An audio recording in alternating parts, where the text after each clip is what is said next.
Bonjour à tous et à toutes et bienvenue au culte de l'église baptiste du Chênay Reconcourt pour ce deuxième culte du reconfinement.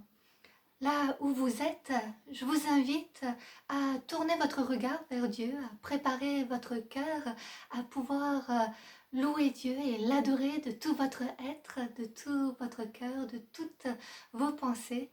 Et ce matin, qu'avec le psalmiste au psaume 103, nous puissions proclamer « Bénis l'Éternel, mon âme, que tout ce qui est en moi bénisse son saint nom. Bénis l'Éternel, mon âme, et n'oublie aucun de ses bienfaits. » Amen. Car oui, quelles que soient nos situations, une chose qui, elle, ne change pas, c'est Dieu. C'est sa présence auprès de nous, c'est son amour pour chacun d'entre nous. Et cette relation que nous avons avec lui est une bénédiction. Qu'avec le psalmiste, nous puissions répondre à son appel au psaume 66, « Poussez vers Dieu des cris de joie, vous tous les habitants de la terre.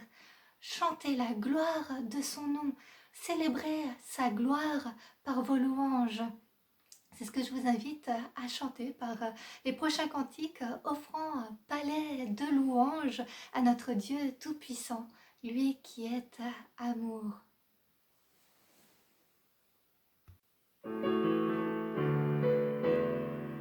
Chantons que Dieu est là, poussant des cris de joie. Faisons-lui un trône de reconnaissance, un palais de louanges. Chantons le roi des rois, son amour durera. Et quand on le loue, sa gloire descend sur nous, dans son temple si bas. Chantons que Dieu est là. Jésus demeure au milieu de son peuple quand il vient le louer.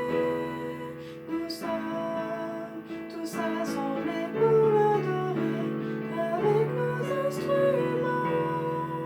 Chantons que Dieu est là, poussant des cris de joie. Faisons-lui un trône de reconnaissance, un palais de louanges. Chantons le roi des rois, son amour durera. Et quand on le loue, sa gloire descend sur nous, dans son temple si bas. Chantons que Dieu est là.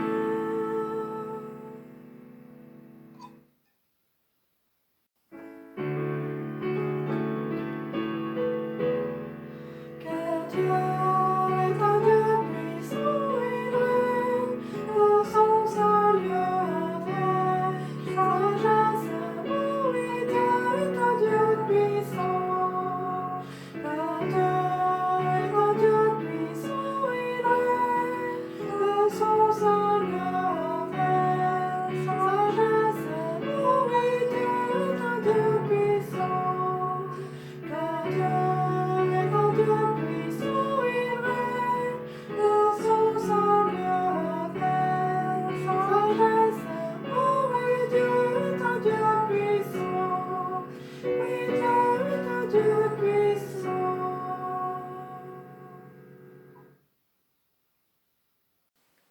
Oui, Dieu est un Dieu d'amour qui demeure au milieu de son peuple. Il est aussi, comme on le lit, en 2 Corinthiens au chapitre 1, versets 3 à 5, le Père de notre Seigneur Jésus-Christ, le Père plein de compassion et le Dieu de tout réconfort. Il nous réconforte dans toutes nos détresses, afin que nous puissions réconforter ceux qui se trouvent dans la détresse, grâce à l'encouragement que nous recevons nous-mêmes de la part de Dieu.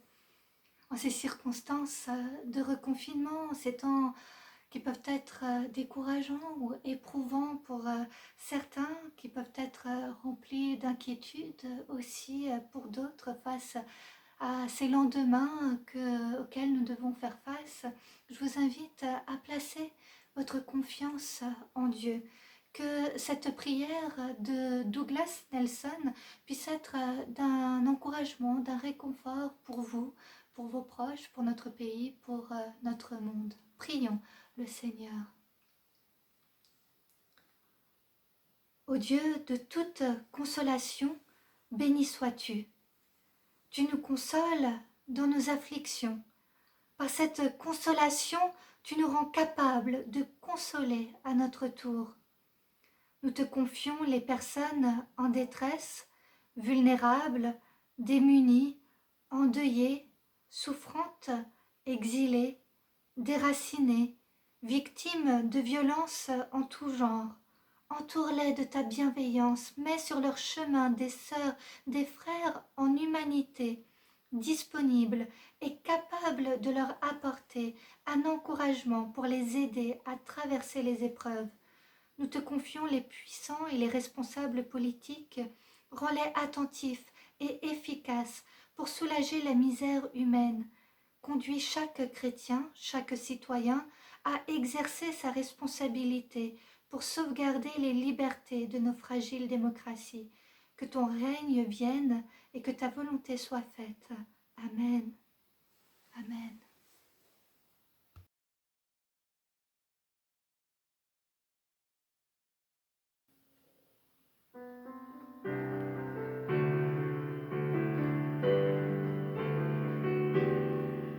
Sainte lumière, Seigneur, que ferions-nous dans ce monde, perdu au large dans les brouillards, au gré des vents?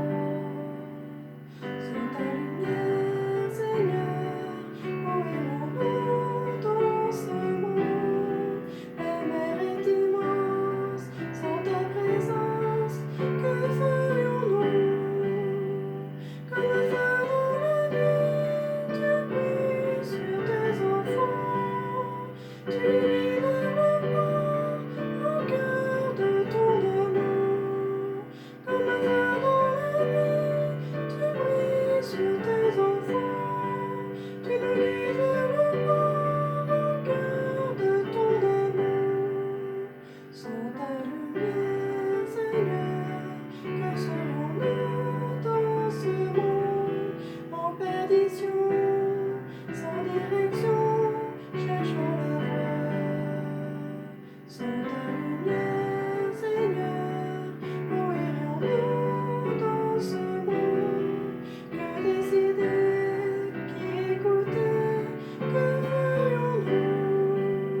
Comme un phare dans la nuit, tu brilles sur tes enfants. Tu nous guides vers le port au cœur de ton amour. Comme un phare dans la nuit, tu brilles sur tes enfants. Tu nous guides vers le port au cœur de ton amour.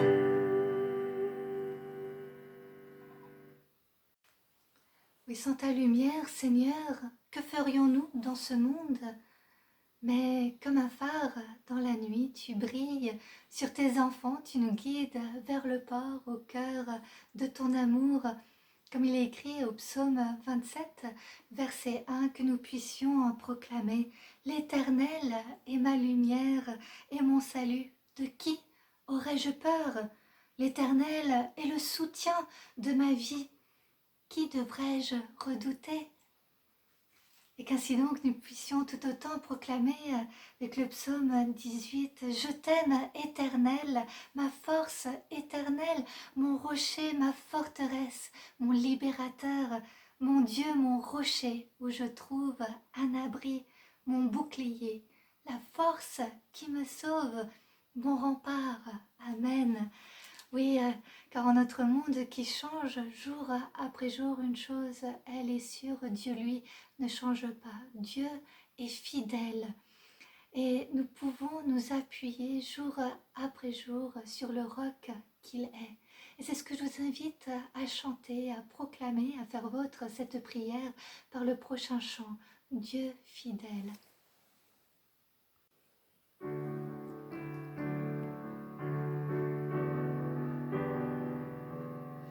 Dieu fidèle, tu ne changes pas.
vous invite à la lecture de Jérémie 9, versets 22 à 23. Voici ce que dit l'Éternel, que le sage ne se montre pas fier de sa sagesse, que le fort ne se montre pas fier de sa force, que le riche ne se montre pas fier de sa richesse, mais que celui qui veut éprouver de la fierté mette sa fierté dans ceci, le fait d'avoir du discernement et de me connaître. En effet, c'est moi, l'Éternel, qui exerce la bonté, le droit et la justice sur la terre. Oui, c'est cela qui me fait plaisir, déclare l'Éternel.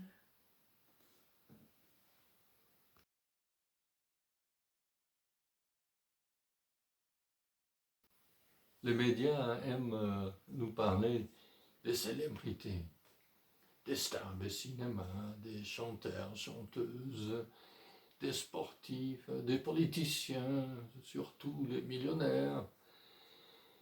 Ainsi, lire la presse people ou visionner une vidéo fait rêver. Mais voilà que le prophète Jérémie vient dire aux gens célèbres, aux puissants, aux riches, qu'eux aussi, ils ont besoin de Dieu. Dans le passage biblique que nous avons lu, le prophète Jérémie dit que les sages ne se vantent pas de sa sagesse, que les puissants ne se vantent pas de sa puissance, et que les riches ne se vantent pas de sa richesse. Ce n'est pas tellement une question de bienséance, de savoir-vivre, de respecter les convenances, mais c'est plutôt une question de savoir où nous plaçons notre confiance. Autrement dit, sur quoi ou sur qui basons-nous notre vie?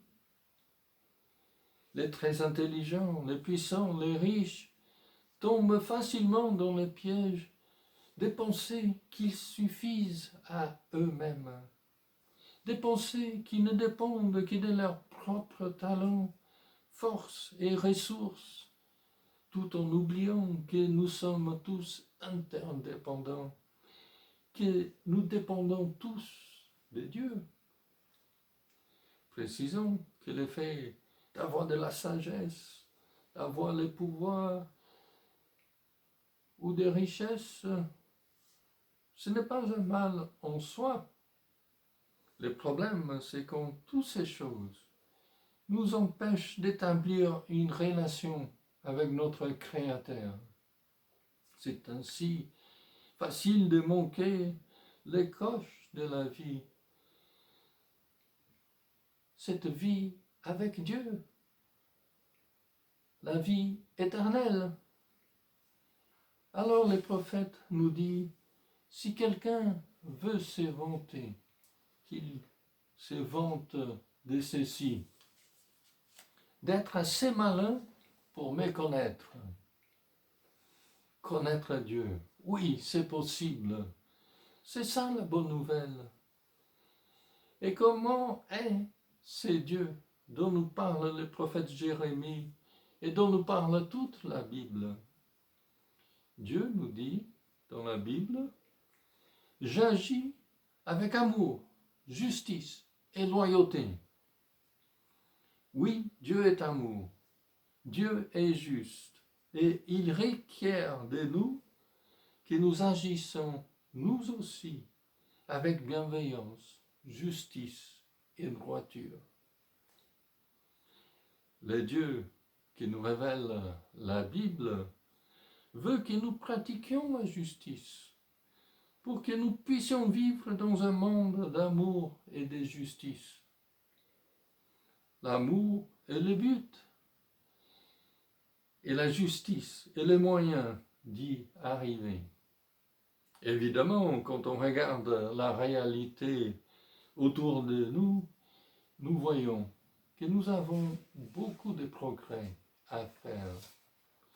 C'est pourquoi Dieu nous dit par son prophète Jérémie, « Ainsi parle l'Éternel, le Seigneur, pratiquez les droits et la justice. Délivrez des mains de l'oppresseur celui qui est exploité. Ne maltraitez pas l'immigrant, l'orphelin et la veuve. N'utilisez pas de violence et ne répandez pas de sang innocent. On comprend pourquoi toutes ces notions de justice ont pu marquer les esprits en Occident pour qu'on produise des déclarations des droits de l'être humain. Pour beaucoup de gens, la religion, c'est une question de rites et des règles. Mais l'apôtre Paul nous dit que le royaume de Dieu, ce n'est pas les règles alimentaires, mais la justice, la paix et la joie par le Saint-Esprit. Oui, nous pouvons connaître les dieux qui nous donnent la paix et la joie. En effet, nous dit la Bible, la grâce de Dieu, source de salut pour tous les êtres humains, a été révélée. Elle nous enseigne à renoncer à un mode de vie impie, à renoncer aux convoitises de ce monde et à vivre dans le temps présent conformément à la sagesse, la justice et la piété. En attendant notre bienheureuse espérance, la manifestation de la gloire de notre grand Dieu et Sauveur Jésus-Christ. Il s'est donné lui-même pour nous, afin de nous racheter de toute faute et de se faire un peuple qui lui appartienne, purifié et zélé pour des belles œuvres.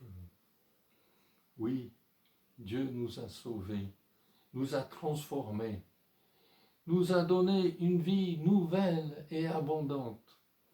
Alors, oui, nous pouvons nous vanter de l'amour de Dieu, nous pouvons nous vanter de la bonté de Dieu.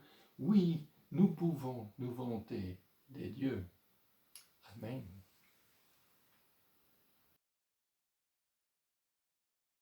Prions le Seigneur.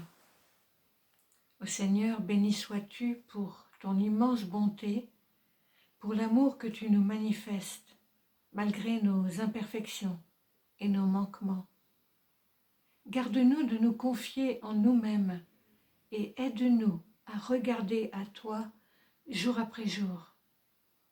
Que nous ne cherchions pas à nous glorifier nous-mêmes, mais que nous nous glorifions en toi, seul Dieu et Père, Seigneur tout-puissant et saint.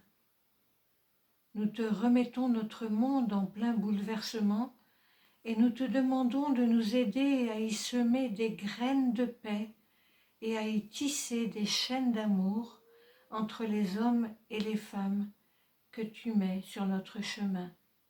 Amen. Et je vous invite à chanter le cantique « Chaîne d'amour ».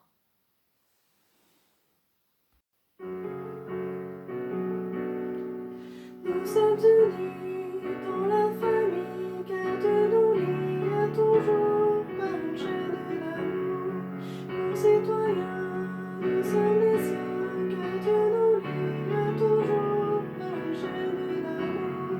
Et chacun des maillons dans l'épreuve tiendra bon, lié à toujours par une chaîne d'amour. Et chacun des maillons dans l'épreuve tiendra bon.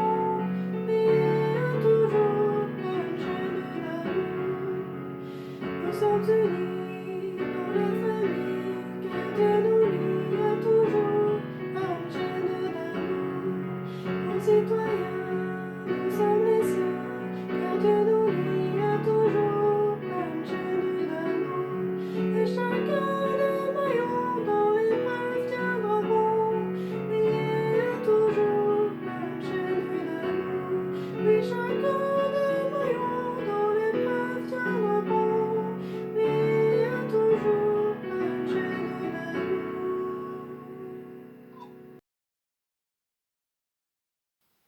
et recevons la bénédiction du Seigneur. Que le Dieu de l'espérance vous remplisse de toute joie et de toute paix dans la foi, pour que vous débordiez d'espérance par la puissance du Saint-Esprit. Amen.